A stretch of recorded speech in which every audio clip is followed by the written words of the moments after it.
Bonjour et bienvenue dans cette deuxième vidéo. Donc aujourd'hui, je vais regarder comment se passent les mouvements sur une crypto que j'apprécie beaucoup, qui est l'Ethereum. Et sur l'Ethereum, justement, je vais regarder ce qui se passe en grosse unité de temps, mais aussi en petite unité de temps, pour nous permettre justement d'obtenir plus de compréhension du marché et également des éléments concluants pour nous permettre d'avoir des confirmations que la stratégie fonctionne partout. Donc on y va tout de suite sans plus attendre. Donc là on est en 4 heures sur l'Ethereum, donc comme tu peux le voir. Et moi je vais analyser ce mouvement baissier, d'accord, qui va chercher ce lot ici. Ok. Donc à partir de là, je vais regarder directement avec toi les dates et également ce qu'il faut faire pour justement obtenir la profitabilité sur ce mouvement. Puisque comme tu le sais, en trading, on peut gagner autant en hausse qu'en baisse. Alors là, on est en 4 heures, donc du coup, à partir de ce moment-là, ici, on a une confirmation de BOS. Donc je le note, ok, confirmation BOS. Et en gros, on peut zoomer à l'intérieur pour comprendre réellement ce qui se passe. Donc là, on voit vraiment que le prix a bien donné une belle impulsion. Ici, on a un BOS. Ici, BOS. En haut, on peut constater que le marché a commencé à compresser en donnant des highs de plus en plus haut jusqu'à ce que, ici, on peut constater qu'on a un fail, ok, grâce à ce lower high qui, de base, lui, avait déjà donné une cassure en LTF. Mais on voit ça juste après, ok. Je vais juste laisser la cassure LTF pour que tu puisses te retrouver juste après quand je vais te la montrer. Voilà. Alors, ensuite, le marché nous donne à chaque fois, comme tu peux constater, donc des jambes baissières qui continuent à casser, continuent à casser. Ici, il nous donne une troisième jambe, d'accord, qui casse. Mais comme tu peux le voir, le marché passe au-dessus, à ce niveau-là, et justement nous donne une nouvelle possibilité d'entrée après une prise de liquidité.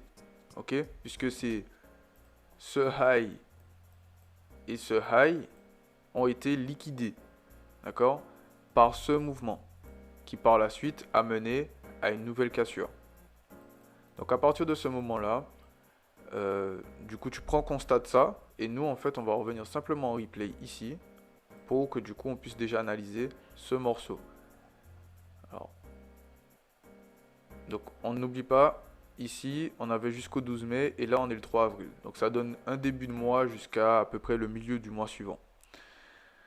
Donc là je vais passer en 1 heure et je vais regarder comment se décompose la structure par rapport à ce qu'on avait déjà noté. Donc ici on a toujours notre lower high qui est ici, ok. On voit le mouvement qui lance l'impulsion, qui fait BOS ici, ok. Donc si je recule encore un petit peu comme ça, tu peux voir que là le marché il arrive comme ça, ok. Il commence à compresser, là boum, là une petite cassure, prise de liquidité, le marché casse, ok. C'est le genre de schéma que tu peux retrouver qui se répète assez régulièrement. Par la suite, le marché nous donne à peu près le même mouvement pour nous donner une autre impulsion ici, juste là. Impulsion, retracement, impulsion, retracement. Là, le marché il revient dans cette zone. Ok. Donc, comme j'ai dit dans la précédente vidéo, c'est une zone intermédiaire de la zone d'offre qui est ici. Donc, le marché n'est pas obligé de revenir systématiquement tout en haut tout de suite. D'accord. Il n'est même pas obligé de revenir tout en haut. Il peut justement te donner du setup directement devant toi. C'est pour ça qu'il faut rester concentré sur ce qui se passe devant nous. Alors, par rapport à ça, ici on voit que le marché justement réagit. Et on a un nouveau fail à ce niveau-là qui nous donne la même schématique qu'en haut. Le marché monte, il s'arrête, cassure. Donc là, ici, on a la cassure là. Ici, comme ici. Et là, le marché retrace. Et là, on voit que en fait, le marché se met dans une espèce de trendline de liquidité. Et à ce moment-là, on peut rentrer à ce niveau-là pour justement aller chercher ce lot en TP1 et par la suite aller chercher les autres TP.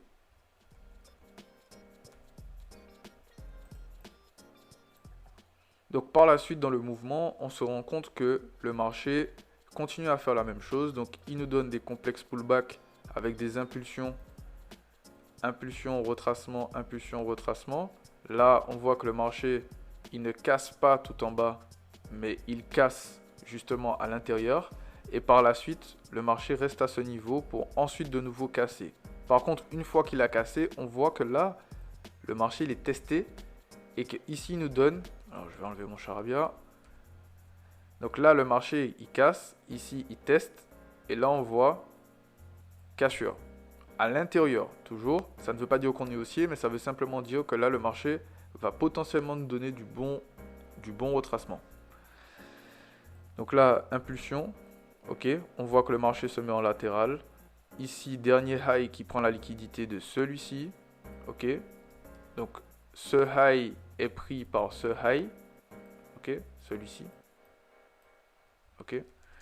Et à partir de là, le marché nous donne cassure, donc là, on a la cassure ici. Et ensuite, on a le drop qui nous donne un nouveau lower low. Donc, pour que tu puisses comprendre ça, on va laisser le mouvement tel quel et je vais te montrer en petite unité de temps. Souviens-toi que nous sommes partis de H4 et que là, on a passé 1 heure et que maintenant, nous sommes en 15 minutes. Donc, par rapport à ça, je veux juste te montrer qu'en fait, le marché, justement, sa fractalité est toujours identique. Donc, les mouvements sont un peu plus décomposés, mais c'est toujours les mêmes. Je n'ai rien déplacé, comme tu peux le constater. Et le marché continue à se répéter. Donc par rapport à ça, en fait, ce que je voulais te montrer, en fait, c'est justement la structure du marché. Quand tu regardes le marché comme ceci, tu te dis, wow, c'est complexe, je comprends rien, etc. Donc là, on est juste sur un graphique en ligne. Mais quand tu regardes sur une grosse unité de temps, qui est par exemple 1 heure pour les scalpers, tu vois que c'est toujours la même chose en fait. Le marché vient dans des zones, la zone réagit, le marché donne des highs, des lows, et ensuite il casse. Impulsion, retracement, impulsion, retracement. Là, on a un retracement qui s'apparente justement à une structure pour piéger les traders retail qui pensent que le marché va continuer à monter ainsi. Ok. Mais en fait, le marché, ce qu'il fait là, c'est qu'il est latéral, ici, à ce niveau, pour nous donner justement la continuation baissière qu'on a besoin pour avoir plus de confirmation sur l'inversement de cette tendance haussière qui est terminée. Elle est terminée la tendance haussière, puisque du coup, là, on a une belle jambe baissière qui représente quand même plus de 50% du mouvement à gauche. Donc à partir de ce moment-là, comment se concentrer que sur les highs? Eh bien, au début, quand on se concentre que sur les lows, ça veut dire que quand on commence à rentrer à ces niveaux-là, parce que du coup là, on a notre confirmation d'impulsion et que là, on cherche à rentrer dans ce niveau-là, on peut aller chercher ici en TP, ici en TP. On voit que le marché continue à faire la même chose. Impulsion, retracement. Là, vous voyez, il y a un test juste ici. D'accord? Donc, pour que tu puisses le backtester, c'est la zone du 21 mars à 4 h du matin. Là, le marché casse et regarde, il revient tester la zone qu'il a cassée. Impulsion, retracement, juste à l'intérieur, là, ici. D'accord? Tu le vois, impulsion, retracement. Là, le marché refait la même chose. Impulsion, retracement, il casse et il vient dans la zone qui vient de casser, tout en prenant la liquidité du lot que tu vois juste ici. Ok? Et par la suite, on voit que le marché continue encore.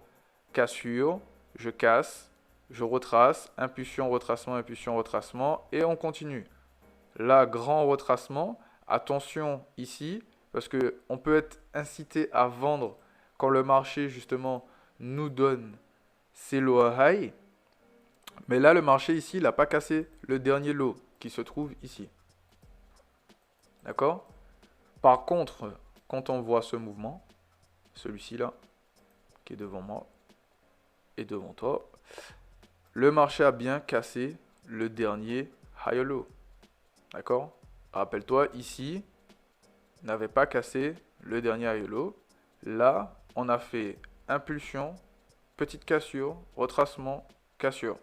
Ok? Et après, on voit que le marché devient latéral. Donc, une fois qu'on a ça, on peut considérer effectivement que nous sommes baissiers. Donc là, tu dois te concentrer sur les points hauts pour obtenir de la profitabilité justement sur tes ventes.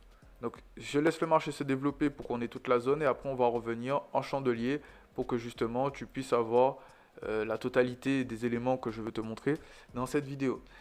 Et du coup, par la même occasion, je profite pour m'entraîner parce que justement le challenge va durer 30 jours, mais ce n'est pas que ça en fait. C'est pour te montrer en fait le processus qui peut te mener à une rentabilité. Donc tu commences en backtestant pendant 1 mois, 2 mois, 3 mois. Et par la suite, du coup, tu passes sur un compte démo par exemple, etc., etc. Mais au fur et à mesure, je t'expliquerai ça. Le graphique a bientôt fini de charger, donc on va pouvoir retourner à ce qu'on disait. Le marché a maintenant terminé sa grande chute. Ok. Et du coup, ici, tu vois qu'à chaque fois, si je reste comme ça 30 secondes, là, le marché casse. Retracement. Donc, on a un point haut qui est plus haut que tout ce qui est ici. Le marché crée des lots qui sont égaux. Donc, on appelle ça des equal lows. Il reste dans cette zone. Regarde. Zone de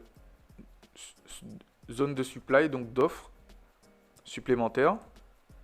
Et à ce moment-là, tu as encore un high qui est supérieur à ce qui est à l'intérieur. Et après, le marché te donne un grand drop.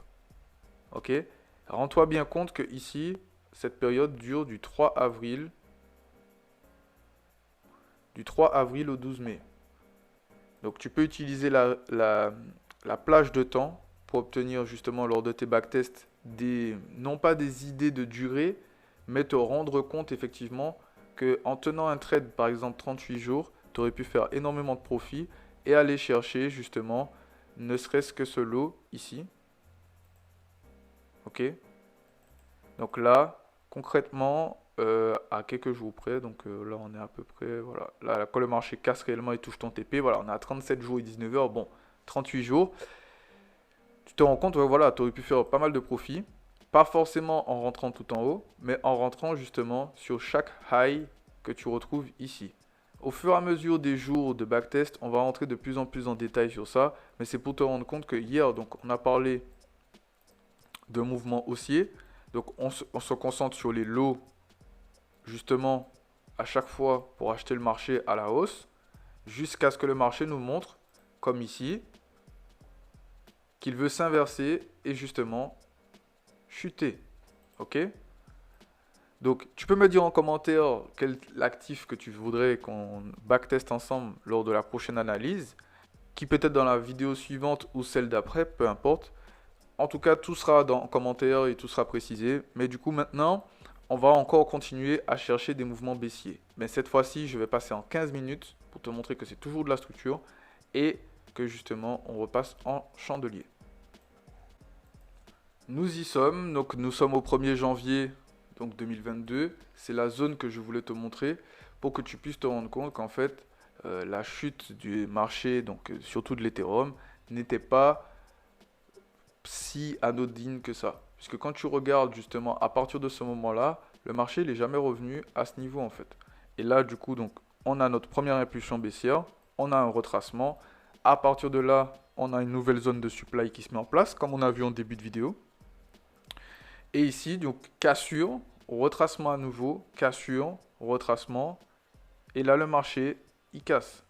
Ensuite le marché est entré dans une phase justement de retracement. Donc on peut voir ici, ok, mais on reste toujours dans cette zone-là. Ça veut dire ici, ok, en tout cas pour l'instant. Donc quand on avance, on voit la réaction du marché. Donc je vais mettre en replay jusqu'ici et on va aller en 30 minutes. Donc là tu vois bien, donc décembre, on a ce high ici. Alors, je vais te refaire ça au propre.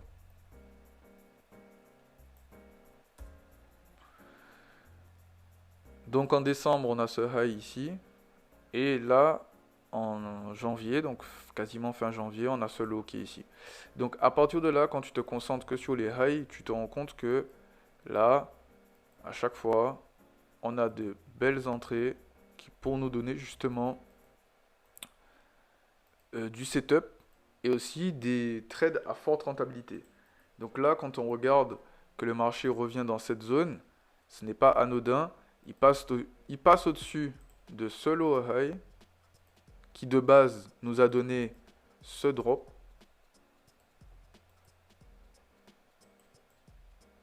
Ok. Et là, on voit que le marché, justement, une fois qu'il est passé au-dessus, cassure. Là, il passe au-dessus de ce low high. Et là, le marché nous redonne la même schématique qu'il a fait ici. Une grande cassure et on est reparti. Et là, le marché, il est allé chercher ici. Voilà. Aussi simple que ça. Donc ce sera tout pour aujourd'hui, pour ne pas que la vidéo soit trop longue et que tu puisses avoir justement des questions ou encore des commentaires sur cette session d'entraînement.